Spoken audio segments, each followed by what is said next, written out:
Kenny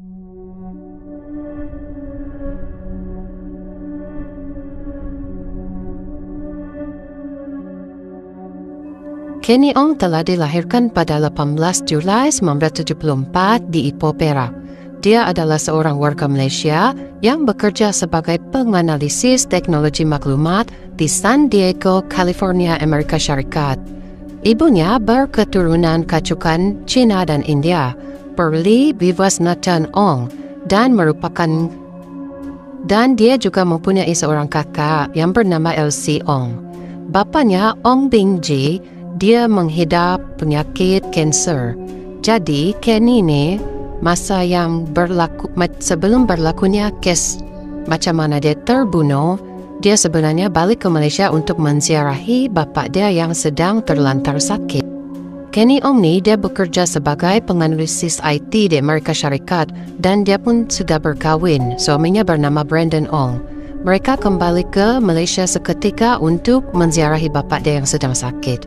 Jadi 1 hari sebelum dia pulang ke Amerika Syarikat pada 13 Jun 2003, beliau ni dia keluar makan bersama kawan-kawan dia dan beberapa ahli keluarga lah di restoran Monde di salah satu kompleks beli-bela bangsar di Kuala Lumpur. Selepas makan, beliau kembali ke kereta di ruang parking di bawah tanah untuk mengambil tiket parking, sementara mami dengan adik dia tu menunggu di mesin autopay. Tapi selepas diorang tunggu selama 20 minit, mami dia dan kakak dia hairan kenapa dia tidak datang balik. So mereka pergi ke parking dan mendapati dia punya Proton Tiara ungu berplat number WFN 6871 sudah hilang. Pita CCTV memaparkan si Kenny ini dia kena culik oleh seorang lelaki yang akhirnya telah dikenali sebagai Ahmad.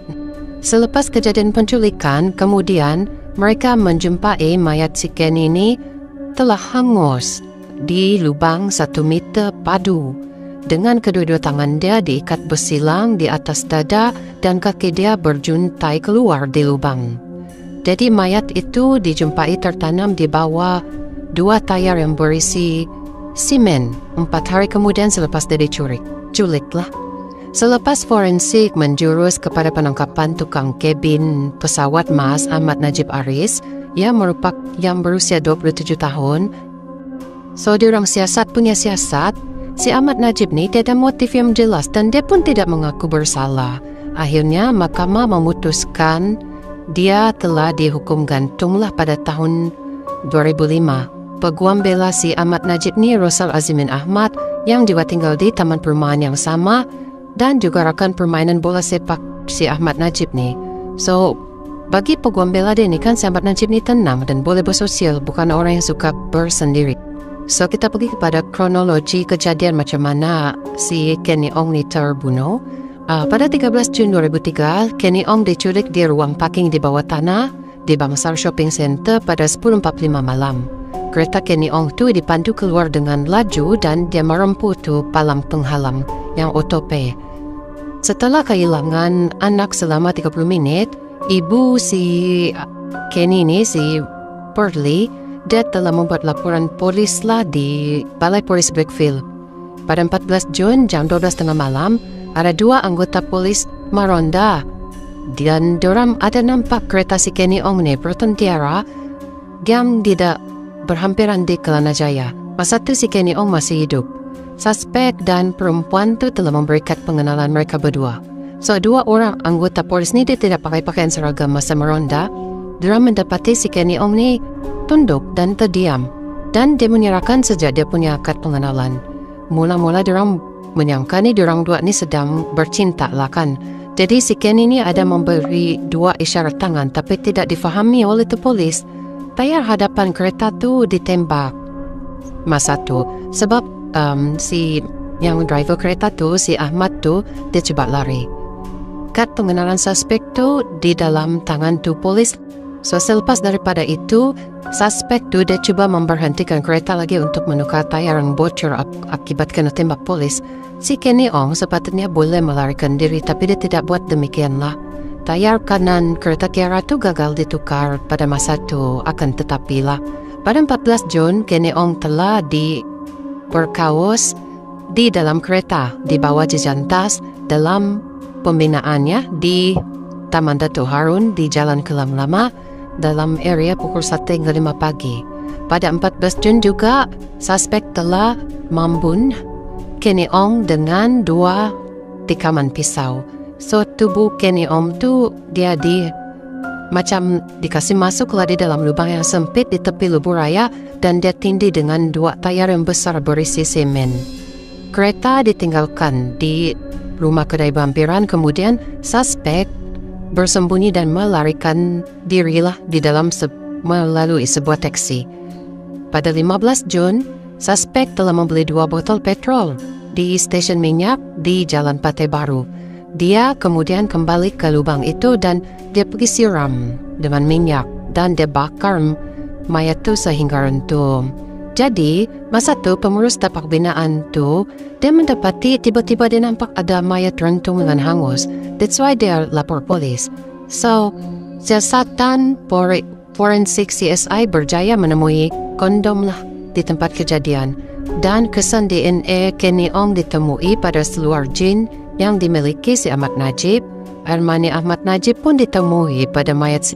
Okey, cerita tentang si Ahmad Najib Aris. Suspek tu ya. Ahmad Najib Aris ni dia bukan penganggur. Dan dia juga ada isteri dan ada 2 orang anak. Sebab dia bekerja sebagai tukang cuci kapal kabin lah yang berasal dari Perak dan dia tinggal di pantai dalam. Ahmad Najib ni dia berkelulusan tingkatan 3 saja. Dan dia tergerak untuk menculik si Kenny Ong kerana melihat penampilan yang sangat cantik, ramping. Dan juga berjalan seorang diri lah. Masa tu di malam yang sunyi. Ahmad Najib tu dia tahu tu selok-belok tu Bangsar Square Center tu sebab dia pernah kerja di situ. Jadi pakar kriminologi dan psikiatri Dr. Jenisha Ayumat Saad mengesahkan si Ahmad Najib ni tidak psikotik dan juga dia memang normal. Dia mempunyai hubungan yang baik dengan keluarga, dengan rakan sejawat, dengan jiran-jiran dia, dengan semua orang. Pada Februari 2005, Mahkamah Tinggi Shah Alam memutuskan bahawa dia akan dihukum gantung sampai mati.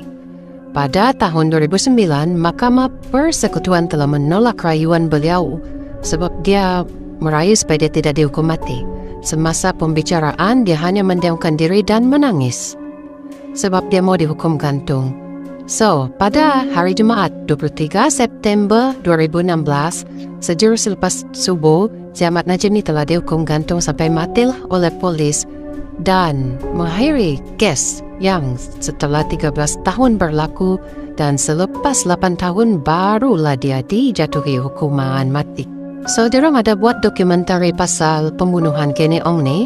Pada 2009, Ahmad Yazid dari Rak Focus Film telah membuat dokumentari tentang pembunuhan kejam si Kenny.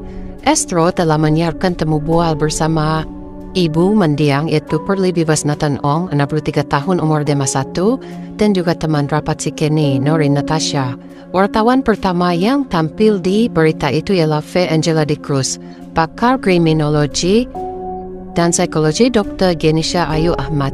Rakaman perbualan turut dilakukan oleh terhadap timbalan pendakwa raya awam kes tersebutlah Datuk Salihuddin Saidin, timbalan superintenden dan ketua unit siasatan jenayah masa itu Amidun Adnan, ketua bahagian penyiasatan jenayah ketika itu senior assistant commissioner Abu Bakar Mustafa, peguam bela bersalah Ahmad Najib Aris, Rosal Azimin Ahmad, ketua pasukan pertahanan bersalah Muhammad Hanif Kantri Abdullah dan pegawai perondap masa itu Lance Corporal Rabi Chandran. Temu bual dengan bersalah Ahmad Najib juga telah ditapis lebih. Jadi, dokumentari tentang The Murder of Kenny Ong telah disiarkan pada 13 Desember 2011 pada jam 11 malam di rangkaian jenayah dan penyiasatan saluran Astro 732.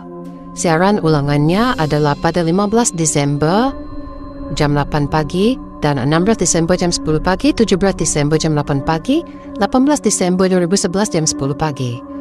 TV3 menerusi rancangan kes kronologi eksklusif dan siasatan terbitannya juga memaparkan kes pembunuhan si Kenny. Jadi demikianlah tamatnya kisah Kenny Ong, Semoga roh beliau bersemadi dengan aman dan pembunuh juga telah mendapat hukuman yang setimpal.